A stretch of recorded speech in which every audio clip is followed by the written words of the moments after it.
Hello everyone, this is Satish, teacher इन केंद्रीय विद्यालय। तो दोस्तों, आप में से बहुत सारे लोग मुझे जानते होंगे और जो नए हैं मैं बता दूं, मैं केंद्रीय विद्यालय में एक टीचर हूं और ये हमारी इंटरव्यू की सीरीज़ कंटिन्यू चल रही है। हम दो तरह की वीडियोस बना रहे हैं। एक तो डेमो क्लास बना रहे हैं जो आपके इंटरव्यू में डेमो क्लास में बहुत ज़्यादा हेल्पफुल रहेगी।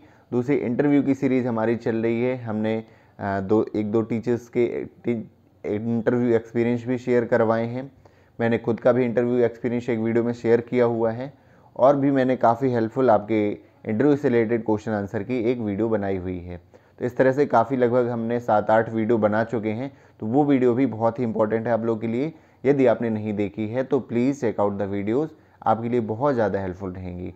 तो दोस्तों, ये वीडियो बनाई है, जनरली इंटरव्यू में एक क्वेश्चन पूछ लिया जाता है कि आप कोई 3 स्ट्रेंथ बताइए या कोई 3 अपनी वीकनेस बताइए। तो ये जनरली इंटरव्यू में क्वेश्चन पूछ लिया जाता है। हालांकि ज़रूरी नहीं है हर एक इंटरव्यू में पूछा जाए ये वाला क्वेश्चन, लेकिन आपको फिर भी प्रिपेयर करके रखना होता है ताकि इंटरव्यू में पूछा जाए तो आप कॉन्फिडेंटली इस क्वेश्चन का आंसर आप दे पाएँ। तो सबसे पहले देखने वाली ये बात होती है कि ये क्वेश्चन पूछा क्यों जाता है। तो देखिए, इंटरव्यू में क्या होता है कि कई बार वो उनके क्वेश्चंस ख़त्म हो जाते हैं या फिर वो चाहते हैं कि कुछ आप ऐसा अपने बारे में खुद ही बताएं जिससे वो और आगे इंटरव्यू को चलाएं और अधिक क्वेश्चंस आपके दिए हुए आंसर से ही वो क्रिएट कर पाएँ। तभी इस तरह के जनरली क्वेश्चंस पूछे जाते हैं। तो सबसे पहले बात आती है कि माई स्ट्रेंथ। तो स्ट्रेंथ बताने के लिए आप क्या करना, आप कैसी स्ट्रेंथ बताएंगे। तो पहले कुछ थोड़ी सी मैं बताऊं, सावधानियां बरतनी पड़ती हैं। किस तरह की कि आप खुद को इतना आइडियल नहीं बताएं, कुछ ऐसा कि उन्हें एकदम भगवान वाली फीलिंग आए, कि एकदम उन्हें लगे कि भगवान के बाद आपका दूसरा अवतार हुआ है भगवान के रूप में। कुछ इस तरह की फीलिंग नहीं आनी चाहिए उन्हें। आप एक जेन्युइन बताएं और वो वाली आप बताएं स्ट्रेंथ अपनी जो एक टीचर के लिए चाहिए।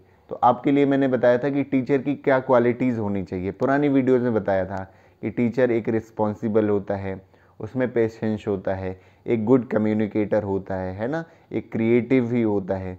आप भी क्या करिए कि कुछ क्वालिटीज़ आप सर्च करिएगा गूगल में, तो उसमें से कुछ जो अच्छा इम्पैक्ट देता है और उसके बाद में डिटेल में भी आपसे यदि क्वेश्चन पूछा जाए कि हाँ, आप में यदि पेशेंस है तो आप कैसे आप मानते हैं कि आप में पेशेंस है, तो आप बता पाएंगे कि सर जब हम क्लास में पढ़ाते हैं तो जो उनके आउटपुट रहते हैं, लर्निंग आउटकम्स रहते हैं, वो ज़रूरी नहीं है कि जो हमने पढ़ाया है वो एक ही क्लास में 100% हमारा आउटपुट आ जाएगा। हो सकता है कि उसमें से 50-60% ही बच्चे वो चीज़ को एक्वायर कर पाएँ, उनको सीख पाते हैं। तब हम दूसरी क्लास में भी एक दूसरे टीचिंग मेथड के द्वारा उन्हीं बच्चों को वो मेथड हमें या कॉन्सेप्ट हमें सिखाना पड़ता है। तो हाँ, मुझ में सर पेशेंस है और मैं सर ये कर पाऊँगा, बच्चों को सिखा पाऊँगा अच्छे से। तो देखो, मैंने यदि क्वालिटी है पेशेंस, तो आप बताओगे कि आप अपनी क्वालिटी का अपनी या फिर स्ट्रेंथ का आप क्लासरूम में कैसे यूज़ कर सकते हैं। तो वो चीज़ आपको एक्सप्लेन करते हुए आनी चाहिए। आपको क्या है, कुछ क्वालिटी ऐसी हो जानी चाहिए जैसे आप एक गुड कम्युनिकेटर हो। दूसरा आप बता सकते हो कि सर मुझे टेक्नोलॉजी सीखने का बहुत अच्छा वो है, अंदर से रहता है कि मैं टेक्नोलॉजी सीखूं, है ना, क्रिएटिव हूं। यदि वो पूछे कि अच्छा क्या आप कैसे कह सकते हैं कि टेक्नोलॉजी, आप बता सकते हैं कि अभी कोविड टाइम था, कुछ ऐसे ऐप के नाम ले सकते हैं ना, कि जैसे दीक्षा ऐप हो गया। आप कुछ ऐसे ऐप लीजिए जो टीचिंग एग्ज़ाम में काम आते हैं या टीचर्स के लिए हेल्पफुल रहते हैं। एनसीईआरटी का ऐप है, गूगल फॉर्म है जिससे हम क्विज बना सकते हैं बच्चों के लिए, है ना, एक्सेल हो गया, पावर पॉइंट हो गया, ये सारे जो सॉफ्टवेयर हैं, आप माइक्रोसॉफ्ट ऑफिस है, तो ये सीखने में आपको क्या है, आपका इंटरेस्ट रहता है और यही आपकी क्या है, स्ट्रेंथ है। और क्या मैंने कुछ लिख रखी हैं आप लोगों के लिए, इसमें मैंने बनाया हुआ है कि प्लान एंड एग्जीक्यूट, कि आप में एक स्ट्रेंथ है कि आप कोई चीज़ करते हैं तो पहले प्लान करते हैं और उसके बाद एग्जीक्यूट करते हैं, तो उसके रिजल्ट्स आपको बहुत बेहतर मिलते हैं। ये चीज़ है। और क्या है कि यही चीज़ें हैं, डिसीज़न मेकिंग आपकी बहुत अच्छी है सर, क्योंकि जब प्लान और एग्जीक्यूट वाला जब मैं मेथड अपनाता हूँ उससे मेरी डिसीज़न मेकिंग भी बहुत अच्छी रहती है। इसके बारे में डिटेल भी थोड़ा सा आप बोल सकते हैं वहाँ पर, यदि इनसे क्वेश्चन पूछा जाए। कई बार ऐसा रहता है कि मान लीजिए उन्हें ऐसा पूछ दिया कि आप 5 स्ट्रेंथ और 5 वीकनेस बताइए, और मान लीजिए आप सोच पा रहे हैं केवल 3। आप ऐसा कह दीजिए, सर मैं अभी करंट में सर मैं इससे ज़्यादा नहीं सोच पा रहा हूँ, मैं सर 3 ही सोच पाया हूँ जो मैंने बताई हैं। बिल्कुल चलेगा, उन्हें ये नहीं रहता आप उनने 5 पूछी है तो 5 ही आपको बतानी है, जितनी भी याद आ रही हैं आपको उस टाइम पे जेन्युइन। और हो सकता है आपको 5 बन भी रही हैं, लेकिन वो तीसरे में ही आपको रोक दें और उसी में डिटेल में आपके जाने लगें, उसके बारे में ही कुछ आपसे पूछने लगें। तो ये चीज़ का ध्यान रखना। एक चीज़ और, स्ट्रेंथ बताने में ये चीज़ का याद रखना कि क्वांटिटी जो आप स्ट्रेंथ की बताएंगे वो लिमिटेड रखिएगा, कोई एक आइडियल नहीं है, जितना डाइजेस्ट हो पाए सामने वाले को, है ना। क्योंकि बहुत सारी ऐसी चीज़ें हम नहीं बता सकते हैं, बहुत सारी क्वालिटी। अब खाना बनाते हैं बहुत अच्छा, तो इसको इग्नोर कर दीजिएगा वैसे, क्योंकि वो आप टीचिंग में कैसे यूज़ कर सकते हैं। लेकिन हाँ, इसी को यदि आप वहाँ बता पाएंगे कि आप टीचिंग में कैसे यूज़ कर पा रहे हैं, वो आप ही बेहतर जानते हैं अपनी क्वालिटी को, अपनी स्ट्रेंथ को, कि आप कैसे यूज़ कर सकते हैं एज अ टीचर वहाँ पर। तो इतनी बतानी है, क्वांटिटी इतनी रखनी है जो हमें बतानी है स्ट्रेंथ, कि सामने वाले को वो डाइजेस्ट हो सके कि हाँ इसमें हाँ जेन्युइन बंदा है, ये चीज़ होनी चाहिए। तो ये बात हो गई हमारी स्ट्रेंथ की।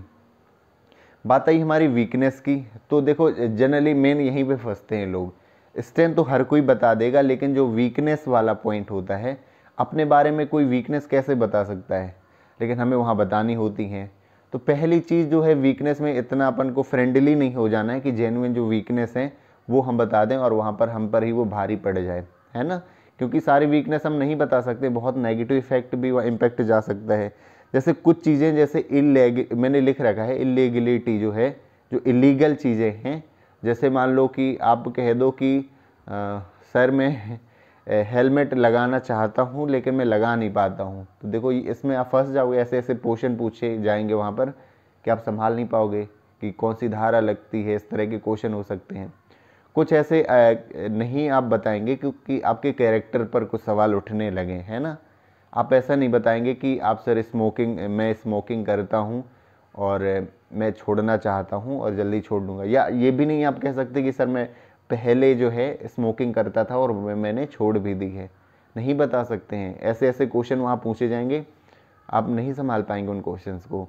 तो हमें ऐसी वीकनेस बतानी है कि कहीं ना कहीं कई बार ज़्यादा अच्छाई होना जो है वो वीकनेस का कारण बनता है। ऐसी हमें बतानी है जो सुधारी जा सकती हैं। ये चीज़, ये इस पॉइंट को याद रखिएगा। ऐसी हमें बतानी है वीकनेस जिन्हें हम इम्प्रूव कर सकते हैं, सुधार सकते हैं और कंट्रोल कर सकते हैं। और किन चीज़ों का, ऐसी चीज़ें नहीं बतानी है कि जैसे इनसेंसिबिलिटी दिखे, आप सेंसिटिव हो, ऐसी चीज़ ना देखें कि कोई जीव हो, कुछ ऐसा चीज़ जो है कि आपको लगे कि सेंसिटिविटी ही नहीं है आप में, है ना। ये चीज़ें नहीं दिखनी चाहिए कि कुछ आप महिलाओं के बारे में बोल रहे हैं, किसी की हत्या, मतलब जीव हत्या, ऐसा कुछ आप नहीं वहाँ कहने से आप बचना चाहिए आप लोगों को। तो मैंने कुछ लिख रखी हैं कि आप किस तरह की जो है आप वहाँ पर अपनी वीकनेस बोल सकते हैं, जिससे आपका नेगेटिव इफेक्ट भी नहीं पड़े, उल्टा पॉजिटिव इफेक्ट ही पड़ेगा। आप सोच रहे हो ऐसा कैसे हो सकता है, ऐसा हो सकता है। देखिए मैं बता रहा हूँ, आप देखिएगा।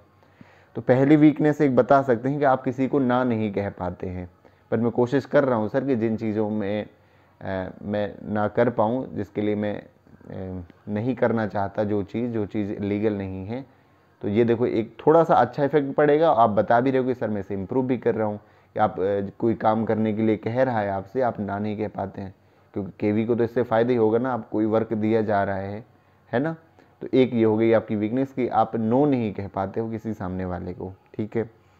दूसरा जो है, आप कह सकते हो सर मैं वर्कोहलिक। अब वर्कोहलिक वर्ड आपने सुना होगा कि जब वो काम में कोई करता है तो वो उसमें इतना लीन हो जाता है कि उसे बाकी काम जो है उससे ध्यान हट जाता है, कि सर मैं एक वर्कोहलिक हूँ सर, जब मैं किसी काम पे फोकस करता हूँ तो बाकी चीज़ें भूल जाता हूँ। हालांकि सर मुझे भी पता है कि मेरे लिए ये ठीक नहीं है और इसे मैं इम्प्रूव करने की कोशिश करूँगा, ताकि मैं सभी कामों में अपना बैलेंस रख सकूँ। कितना अच्छा, बड़ा इफेक्ट भी सामने अच्छा भी लग रहा है सुनने वाले को, और आपने वीकनेस भी बता दी। देखिए आपने अपनी कमी भी बता दी सामने वाले को, ये भी लग रहा है कि ये अच्छी ही चीज़ है ना, इम्प्रूव भी कर लेगा, ये इतनी कोई बड़ी चीज़ नहीं है। और क्या, हाँ कुछ इस तरह के बता सकते हैं कुछ आप, जैसे आजकल क्या होता है, आजकल की जनरेशन में वीडियो गेम खेलना बहुत रहता है कि सर मेरी थोड़ा आदत है कि मैं सर वीडियो गेम डेली खेलता हूँ, मेरा 1 घंटे लगभग सर चला जाता है, और उसकी वजह से मुझे बाद में लगता है कि मुझे इसको कंट्रोल करना चाहिए, तो मैं इसे भी कंट्रोल कर लूँगा फ्यूचर में।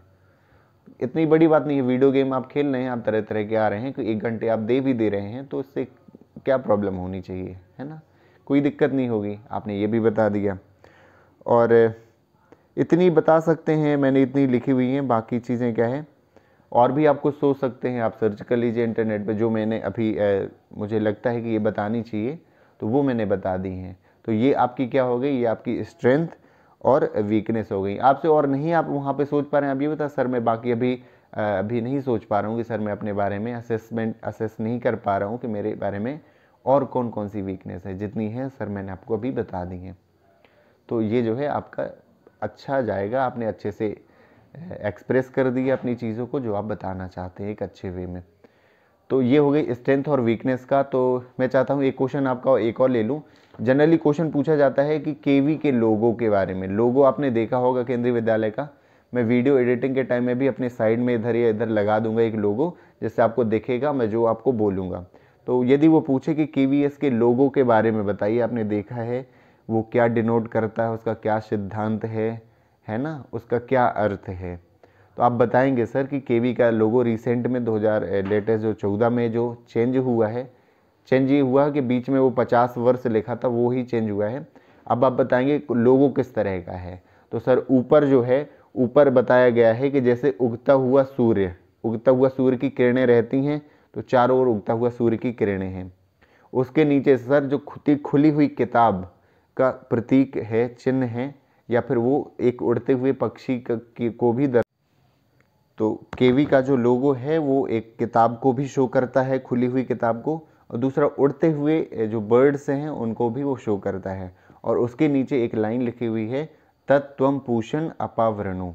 तो ये केवी लोगो की डिज़ाइन है। अब इनके अर्थ में सर बता रहा हूँ, ये जो आपकी उगता हुआ सूर्य है, किरण है, वो क्या बता रहा है, वो बता रहा है प्रकाश को, फैलता हुआ प्रकाश को। सूर्य जो किसका प्रतीक होता है सर, सूर्य जो है एनर्जी ऑफ सोर्स है कि, और वो डिसिप्लिन को बताता है और हमेशा जो है एक्टिव रहने को बताता है जो सूर्य है।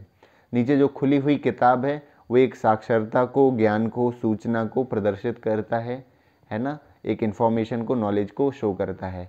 उसी को हम उड़ता हुआ पक्षी यदि माने तो वो आसमान में एक स्वतंत्रता को, है ना, एक कुछ क्रिएटिविटी को, इन चीज़ों को क्या है वो शो करता है।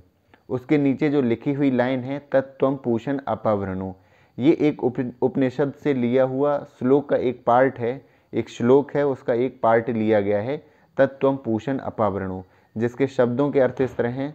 त्वम मतलब होता है आप, पूषण जो है एक सूर्य के बहुत सारे नाम हैं भगवान सूर्य के, उनमें से एक नाम है पूषण। और अपावरणु का अर्थ ये होता है कि उजागर करना या निकालना। तो इस जो पूरे श्लोक का ये अर्थ है कि हम भगवान शिव से प्रार्थना करते हैं कि आप छिपे हुए जो असत्य को हटा करके आप सत्य की राह दिखाइए। देखिए आप इसको सर्च करेंगे ना, इस वाले सेंटेंस को, कई सारे अर्थ निकलेंगे, क्योंकि हिंदी होती ही ऐसी, एक शब्द के कई अर्थ निकलते हैं।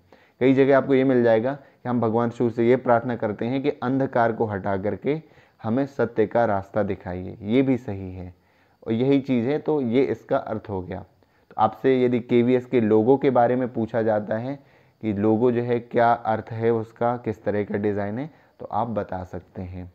तो ये हुआ, अभी मैंने स्ट्रेंथ और वीकनेस के बारे में बताया और इस वीडियो में केवीएस के लोगों के बारे में बताया। और आपकी बहुत सारी क्वेरीज आ रही थी। अच्छा एक ये क्वेरी थी, मुझे याद आ गई, आप में से एक जन पूछ रहे थे यदि आपके पास कोई स्पेशल अचीवमेंट नहीं है तो बायोडेटा फॉर्म में आप क्या भरेंगे, वहाँ पर क्या फिल करेंगे। तो वो आपको फिल तो करना ही है, मैंने आपको पहले ही बता रखा है कि उसको खाली नहीं छोड़ना है। कोई तो सर्टिफिकेट होगा, ऐसा कोई नहीं होगा जिसके पास कोई ना कोई सर्टिफिकेट ना हो। आप स्कूल में पार्टिसिपेट करते रहते हैं, कोई ड्राइंग कंपटीशन हो गया, स्पीच ही हो गया, कोई 12th में आपकी परसेंट, ग्रेजुएशन में कोई आपको मिला होगा, किसी भी तरह का पार्टिसिपेशन का ही सर्टिफिकेट आपको लगा देना है तो वो मिल जाएगा। ना हो यदि, तो मैं बताऊंगा अभी भी कोई मिनिस्ट्री ऑफ एजुकेशन, कुछ ऐसी वेबसाइट हैं अभी जहाँ पर आप कोई क्विज आप खेलेंगे और तुरंत वहाँ पर एक सर्टिफिकेट वहाँ पे जनरेट हो जाएगा। कोई अच्छा सा क्विज आप देखना तो पार्टिसिपेशन का एक सर्टिफिकेट आपको मिल जाएगा कि आपने इस खेल वाले क्विज में पार्टिसिपेट किया। कोई नेशनल गेम्स डे सेलिब्रेट होता है तो हमेशा क्विज आते हैं एजुकेशन की वेबसाइट में, तो वहाँ से आपको सर्टिफिकेट मिल जाएगा। तो कोई ना कोई सर्टिफिकेट ज़रूर लगाना है। So thank you so much for watching this video और मिलते हैं अगली वीडियो में। आप अपने कमेंट, अपनी जितनी भी आपकी क्वेरीज हैं लेकिन आप जेन्युइन लिखिए। कई सारी क्वेरीज में अभी इग्नोर करता हूँ कि किसी के 118 मार्क्स हैं तो सर मैं सेफ हूँ क्या। अब कोई फिक्स नहीं बता, जैसा कि हमने गैसिंग लगाई है, मैं खुद ही कह रहा हूँ कि काश मैं गलत हो जाऊँ, मेरी जो गैसिंग है पूरी गलत हो जाए, कि बहुत कम चली जाए, है ना। लेकिन कहीं ना कहीं एक लॉजिक के थ्रू लगाई गई है गैसिंग। और कंफर्म तो मुझे नहीं पता, क्योंकि संगठन कोई न्यूज़ थोड़ी ना हम लोग तक आती है, ना किसी तक आती है।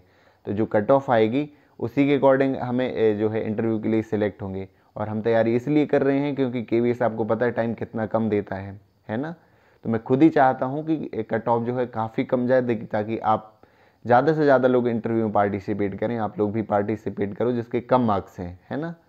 तो अभी तो होप रखिए, पूरी ही होप रखिए आप लोग, और इंटरव्यू की तैयारी करिए। मिलते हैं अगली वीडियो में।